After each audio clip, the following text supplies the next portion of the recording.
This is Andi Purewal for Boxing News. I'm joined by the Tartan Tornado, Josh Taylor here in Liverpool. Josh, good to see you.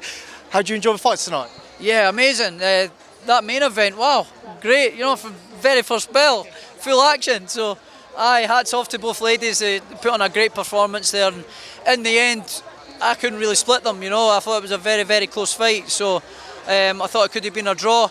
But I think maybe the first couple of rounds is maybe what nicked it for Tasha. I was going to say, when you were watching it, how was you assessing the fight as it was progressing? Yeah, I thought Tasha started off really sharp, and then Michaela came into it in the later rounds, you know, and a couple of the middle rounds were quite hard to score. You know, it was a real sort of pick-em sort of kind of fight, I thought, anyway. But I wasn't really scoring it, I was just enjoying the action, do you know what I mean? It was a great fight, so both ladies, well done to both of them, and a massive well done to Tasha as well. Josh, I know how much you love the occasion, you love the fans, you love hearing all of that, and you love fights like that which are aggressive and kind of just stand there and let your hands go. How much does that whet your appetite for your ring return this year? Oh, I can't wait to get back in the ring, you know. There's a lot of, I want to be busy this year, you know, is to get my momentum back and get back fighting again regular, you know. I've had 3 fights in 3 years, which isn't ideal, do you know what I mean? But a lot of that's been taken out more in hands due to all the COVID restrictions and all that bullshit. So, yeah, I want to get back to fighting regularly again. Josh, obviously I'm not, I imagine, the first person to ask you about it today. I saw Jack Catterall say that terms have been agreed on both sides. Is that the truth? What can you tell me? He doesn't know what he's talking about. I don't know where he got that from. But yeah, I'm looking for it. I'm looking forward to it. Yeah, we'll see what's happening.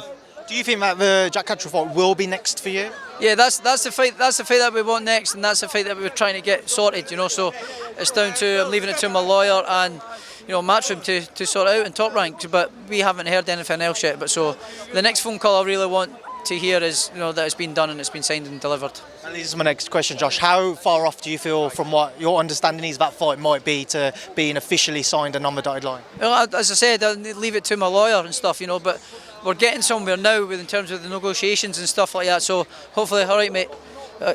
Yeah. So yeah, we're getting somewhere now. So I don't think we're a million miles away. So hopefully it gets done, gets sorted, and we can get this shit put to bed. Obviously, one of the talking points will be the weight for that fight. Is it a catch weight? Will it be 147? Where you looking? We'll see what happens. We'll just wait and see what happens. You'll just need to wait and see and find out.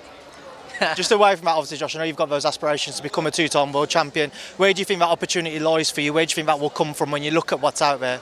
Yeah, obviously that's still a long-term goal of mine, is to become a 2-weight world champion, so I will be moving up to welterweight fully soon at some point, I mean, in terms of achievement-wise, I've got nothing left to achieve at 140, but there is big fights still out there at 140, you've got Devin Haney and that coming up, you've got a rematch with Prograis there as well, you've got Ryan Garcia and all that coming up, so there's still big fights there, but then also I want to be involved in big fights at welterweight as well, and depending on what happens, the layout with the land, obviously with Terence Crawford and Spence, we don't know what's happening there, so if they end up vacating, some titles come fragmented, and then hopefully get a route towards a title fight at welterweight and fulfil that goal of becoming a 2-weight world champion. That's the long-term goals of mine as well.